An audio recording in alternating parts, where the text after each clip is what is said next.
Bonjour à toutes et à tous, bienvenue dans cette nouvelle vidéo de la formation CCNA 200-301. Au plaisir de vous retrouver dans cette nouvelle vidéo dans laquelle je vais parler sur le net statique.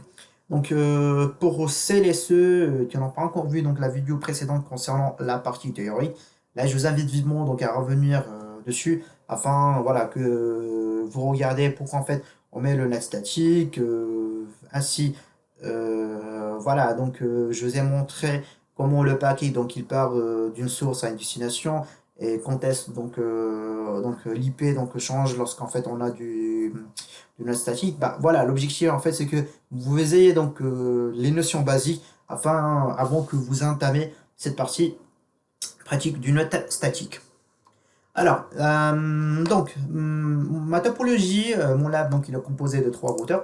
Aujourd'hui, j'ai essayé de mettre mon, alors, en fait, j'ai essayé de mettre, ou bien monter mon lab sur du paquet tracer, c'est enfin qu'on puisse changer. On va pas essayer de travailler donc à chaque fois sur du GNS3.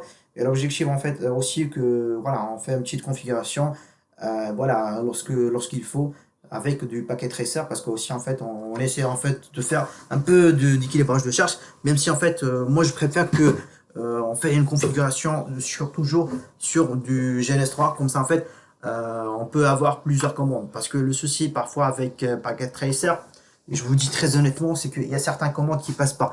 Alors que sur GNS3, donc sur les équipements en fait que je l'importe, ça marche très très bien. Ok. Donc mon lab, comme je vous ai dit, donc il est composé de trois routeurs.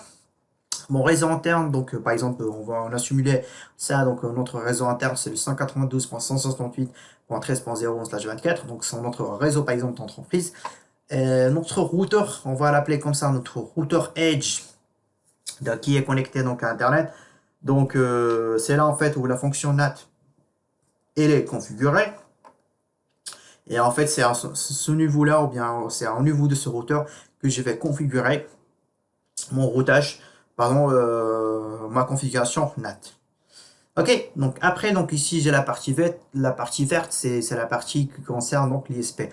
À savoir que mon routeur 0, donc il a une interco, donc il a une liaison avec mon routeur internet. Et après donc mon routeur ISP, donc qui est Internet Service Provider, donc il y a certains routeurs. Après j'ai mes serveurs de destination, par exemple qui s'appelle serveur 2, donc qui est voilà, donc il y a un serveur web qui est bon par exemple on se dit qui est hébergé sur Internet.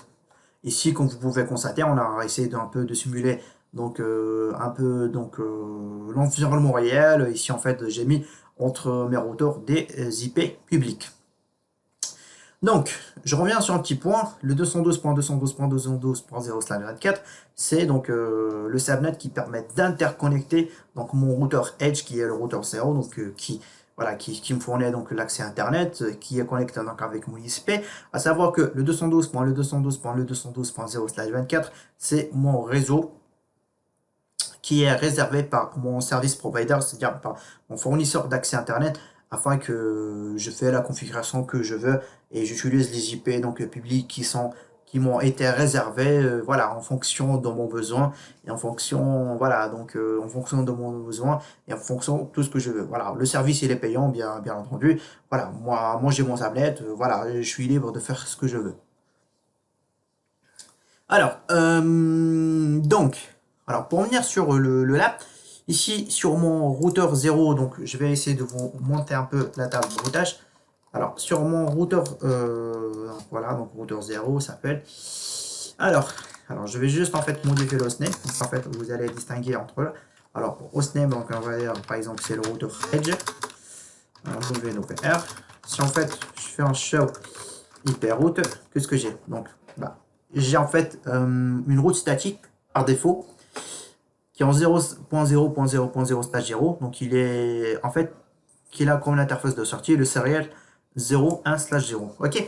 Donc si en fait je fais un show on config comme ça, et là j'ai bien alors ma route 0.0.0.0 donc avec un slash 0, donc qui a comme interface de sortie le serial 0/1/0. C'est quoi cette interface? Bah, cette interface, c'est tout simplement c'est celle-ci, c'est le serial 0/1/0.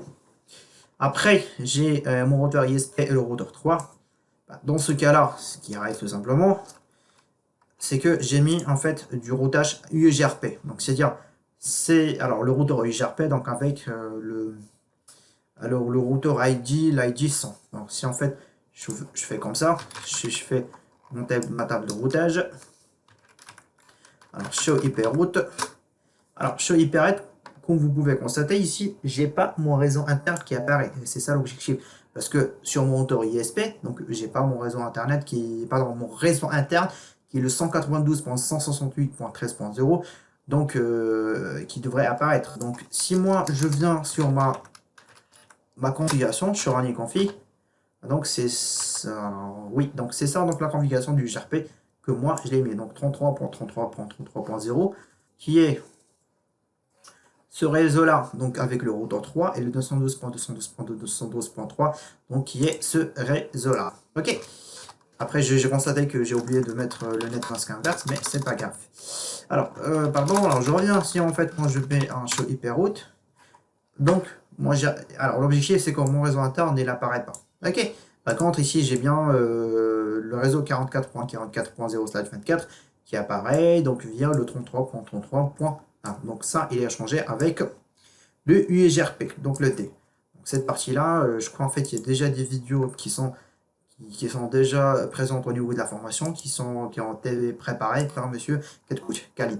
Alors pareil, donc pour l'autre, donc on a mis de l'UGRP. Si en fait moi je mets HE hyperroute, donc j'ai bien mon réseau 212.212.212.0/24 qui est échangé avec de l'UGRP. Bien entendu, ce qu'il faut aussi comprendre, c'est que ici j'ai pas le réseau interne qui apparaît. Ok, j'ai pas du réseau interne qui apparaît. Donc je commence ma configuration. Donc la première des choses qu'il faut prendre en compte, c'est que lorsqu'il faut mettre du NAT, donc c'est que faut distinguer entre l'interface qui va être, là on va appliquer donc le NAT outside et le NAT inside, donc c'est-à-dire le NAT interne et le NAT externe. Donc dans ce cas-là, mon interface qui est connectée en interne, c'est l'interface gigabit 00. Donc, je commence ma configuration. Moi sinon je fais en fait ma config comme ça. Et alors je fais donc gigabit 0 et là je fais un IPNAT. Pardon, donc ça c'est l'inside. Donc là, je mettrai c'est l'inside. Parfait. Et là, si je reviens sur mon routeur, donc j'ai l'interface serial 01/0, c'est mon interface outside. Je reviens. Donc, interface serial 0, ouais, c'est 01/0. Et là, c'est mon interface NAT outside. Très bien. Donc là, j'ai préparé ma configuration. Très bien. Maintenant, ce qu'il faut faire. Maintenant, il faut configurer donc une règle de NAT statique qui va me permettre par exemple d'un de ces serveurs en fait de partir de taper sur le 44.44. Par exemple 44. Alors si en fait moi je viens sur mon serveur, je viens sur en fait sur mon avis de commande. Si en fait moi je fais sur un ping sur le 44.44.44.44, là j'ai rien en fait qui répond. Donc c'est donc en fait j'ai un request timeout. Ok, je vais essayer de faire comme ça et je mettrai donc un T comme ça. Donc là je lancerai donc un ping continu sur mon serveur le 44.44.41. Donc là j'ai toujours un request timeout. Très très bien. Parce que tout simplement, donc ma requête, vu qu'en fait ma gateway c'est mon routeur, donc la requête arrive, donc sur mon routeur, mais il ne sait pas quoi faire. Ok. Dans ce cas-là, ce qui va arriver, c'est que voilà, on va configurer maintenant donc une route, ou bien pardon, on va configurer donc la configuration de statique. Alors la première des choses qu'on fait, c'est que on met donc IP NAT. Là, ce que j'ai donc qu'est-ce que je vais mettre? Est-ce que ce sera le NAT, ce sera donc sur en inside ou bien outside? Bah, dans ce cas-là, mon serveur donc il est en inside sur l'interface inside, bah, là je mettrai inside. Ok, donc source Voilà, je mettrai source, ok, donc source adresse translation. Et là, en fait, je mettrai, est-ce que c'est de liste ou bien de statique. Dans notre cas, en fait, c'est qu'il s'agit en fait, c'est un mappage de local vers global, donc dans notre cas, et en plus, ça s'agit d'un note statique. Un note statique, ok. Donc là, en fait, on met un point d'interrogation. Il va me dire est-ce que c'est du DCP, bah, du UDP, ou bien c'est une adresse IP, donc inside local, donc c'est-à-dire une adresse interne dans notre réseau. Oui, donc c'est une adresse interne dans notre réseau, donc c'est la 192.168.13.11. Alors la 13.11, c'est donc l'adresse IP dans notre serveur. Par suite, ce qu'on va faire, c'est qu'on va l'adapter sur une IP donc dans notre choix. Donc dans ce réseau-là, dans ce réseau 212.212.212.0. À savoir que ici, donc j'ai bien donc la 212.1 qui est réservée, et c'est le 212.212.212.2 qui est déjà réservé. Dans ce cas-là, ce que je vais mettre donc une IP de votre choix, 212.212. Par exemple 5. Je mettrai comme ça, et là, je mettrai comme ça. Donc là, ce que j'ai configuré, c'est que j'ai configuré donc un NAT inside sur ma source statique.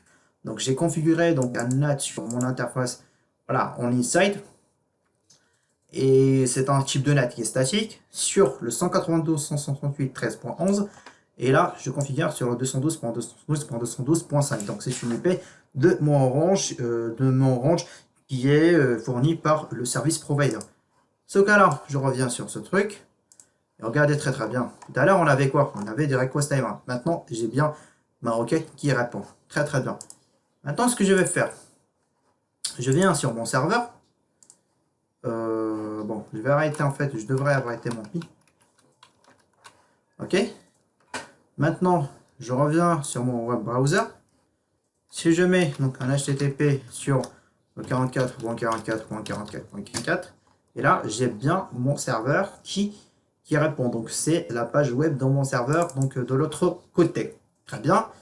Maintenant, ce que je vais faire, donc je relance un ping, comme ça en fait, je vais vous montrer alors quelques astuces par rapport donc à, par exemple, on va lancer donc du débogage NAT. Ok, donc là je lance comme ça. Là, je viens sur mon routeur.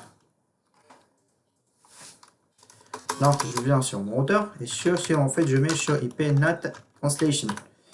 Si en fait ici je mets mon IP NAT donc translation, j'ai bien en fait le protocole donc le ISMP donc l'ISMP, j'ai bien en fait mon inside global donc voilà comme je vous ai expliqué c'est donc c'est le 212.212.212.5. J'ai mon inside local qui est le 13.11 et ici en fait mon outside global et donc mon outside local et mon outside global.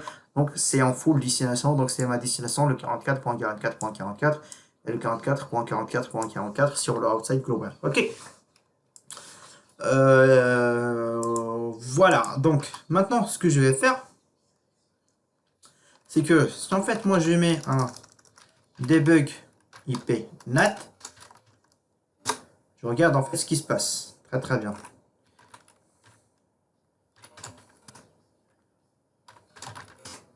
Ok, en fait là j'ai arrêté donc le débogage. Et en fait pour arrêter le débogage, c'est juste en fait vous pouvez mettre all. All c'est-à-dire in debug all. Ok, alors maintenant je reviens sur mes résultats du debug. Et si en fait j'ai bien, il me dit, on va prendre un paquet normal, j'ai bien en fait mon NAT, ma règle de NAT qui me dit 192.168.13.11. Alors, qui va partir vers le 212.212.5. Donc en fait, j'ai ma requête qui arrive sur le 192.168.13.11, donc c'est-à-dire mon serveur, alors qui est attaqué vers l'adresse 212.212.212.5, et là j'ai mon paquet qui est la destination 44.44.44. Très bien. Maintenant, en fait, ce qui arrive, maintenant en fait j'ai le sens de retour. J'ai ma source 44.44.44 qui envoie vers le 212.212.212.5, et dans ce cas-là, ce qui va arriver, c'est que là je suis renaté sur le 192.168.13.11. Alors là, vous allez me dire, c'est que maintenant, il s'agit d'un NAT bidirectionnel. Oui, exactement, c'est un NAT bidirectionnel. Alors, pour vous approuver ça, c'est que, tout simplement, si vous venez sur le serveur 2, et alors vous allez venir sur le web browser, et vous allez mettre le 212.212.212.5, le 112.5. Et boum, là vous avez bien donc l'IP ou bien le serveur qui est celui-là. Ok. Et voilà, la seule preuve que ici en fait on a un seul serveur qui est derrière dans ce réseau. Voilà, donc j'espère en fait que vous avez retenu donc le net statique. Aujourd'hui en fait on part sur une configuration bidirectionnelle, c'est que dans les deux sens. Et dans la prochaine vidéo, nous allons regarder donc la partie théorique et pratique du NAT dynamique. Au revoir.